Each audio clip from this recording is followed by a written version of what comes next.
So you added two more players. I have to imagine that you feel good about the roster at this point. Yeah. It was helpful because, when Will went down, it was a little position of need. I think Dylan came and did well, and we saw what Jordy can provide up front. But I think Silva is certainly a useful piece. And then Cecchini, he looked pretty good out there today. So, another critical piece so I can, try and find a consistent lineup for hopefully the last bit of the year once we get everybody back. We still got to work on a couple injury situations, but once we get everybody back, the group together, set on some good rotations, good lineup choices, it'll be good. With a player like Cecchini, you have several presumably starting caliber defensive midfielder types. Does that add the possibility of maybe using one of them as a third center back and kind of changing up the way you play a little bit? If you're asking, because we played Gustav at center back, that's your direct question. Yes. He's played well at that position. I would prefer to keep him in the midfield role, but certainly if need be, if things don't shake out with Kim and Javier, then yeah. And me by now, I've liked to closed out games with 5-man back line to close things out. So that is definitely a possibility where more minutes are coming from for certain players, for sure. With Cecchini, can you tell us anything more about how he performed today or what you liked from the early start? Jade, I was actually focused on the starting group, but look, he came out here. He's clean technically. His vision was good. I saw him, kind of looking around the field. So there were some positives, but I'll watch the film of training, and then I can answer that tomorrow. What about Silva? What do you know about him from his past play in MLS? We played against him many times. He scored some good goals. Actually scored a good goal against us before he left. But, we just feel that he's an experienced MLS forward, and it helps us in case, God forbid again, we run into any other injury bug. We got a player that has some experience. Coach, when the team is in the process of either signing a player or they're looking into a player, how much homework do you do personally and maybe the weeks up to the end of the deadline? We all do. Look, Chris does the lion's share of the work, and Sean Henderson does the lion's share of the work, but when they get a list of 3 to 5 guys, Chris is always in my office saying, okay, these are the guys we like, what do you think? And then I relay that information to my coaches, and we all, have tools that we can watch players online, and then we give feedback to the group, and then we try and make good decisions. So he's played as a 6 and an 8. Yeah. Do you have you've only seen him for a few hours, I suppose, but do you watched a few hours on film too, Jeremy. Okay, so you've got, let's say, fair question. Call it 6 hours. What do you think? Do you have a sense of what you think he better fits at for you? Until we get him next to a Gustav, where he's up a little higher up the field, or Dilem, or we put him next to Christian, where he drops in a little bit, we won't know for sure. I like that he gives us the flexibility. I certainly watched a lot of film where he was the deeper lying guy. It's just something that will evolve. And if I had my cake and I could eat it too, I could have guys that are really smart and understand both roles.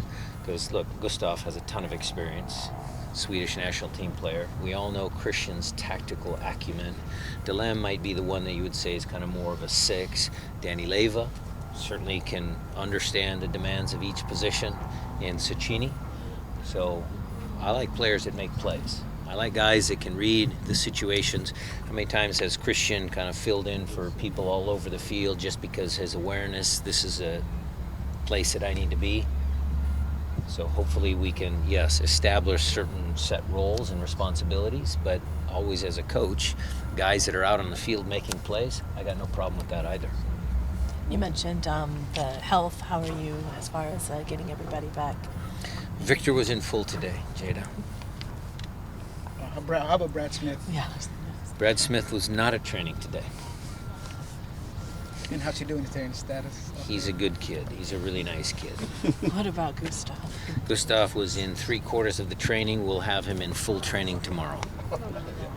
When you were watching Cecchini on film, what were some of his traits that stuck out to you? No, the same thing that I said earlier. I mean, good passer of the ball, good range. You know, he's still young. I like some of the plays where he was hungry. I want guys that are hungry to play, hungry to, make plays. I think we, as an organization, always want guys. You watch Christian sometimes, and he goes and he breaks up plays, or he goes and he crosses balls, he gets into action, and I think that's what Cecchini has in his tool bag as well. Going back to Cecchini, and Christian is a player that's very versatile. You could end up, putting him into wings and something like that. Is that perhaps an option if there was need to be more help in the wings? I mean, last year when we won 9 games in a row, Gustav and Ozzy were there, and Christian was out here. I still think the injury to Christian in the first leg of the Portland match was critical for us, a big loss for that home match. And so Christian, we know what he does here, so that's a bonus. When a player goes through a situation like Cecchini did, where he goes on a transfer to a new country, ends up not playing for a year, and then is able to land back on his feet, is that something that you guys look at as an opportunity? Is it like, how do you look at that as? You mean his time in Lyon? His time in Lyon and Malaga, where he wasn't able to really get on the field a whole lot, and then to come back and obviously had a good year last year with Banfield. Well, we checked into that. Jimmy Traore had some inside information about his time in Lyon from one of the Lyon players that was actually there when Cecchini was there.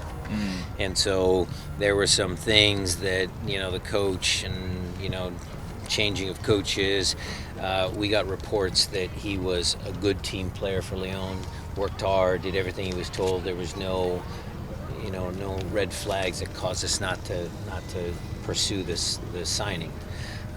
As far as what we, see on film and playing and not playing, again, he looks great on film, but until we get him out there, we'll still reserve a little judgment. I'll try and poke and prod and get him to really want to be here in Seattle, and we'll make the most out of him. Is that a similar situation to Malaga as far as just not getting along with the coach, or he said he wasn't comfortable there? Well, those are his words. I didn't listen to his interview, but I'll certainly ask about that. But look, I mean, going from maybe a smaller club to a big club, there's always challenges. I mean, we see it around the world. I'm keen on, okay, what's Henry going to do? What's some of the other guys that left our club going to do? I mean, what is Oba's experience in China? I mean, there's all sorts of players that leave clubs for different reasons, and sometimes it works out, sometimes it doesn't. Have you talked to Oba since he's been in town? No. But Jimmy and Zakawani, all those guys, they all hang out together.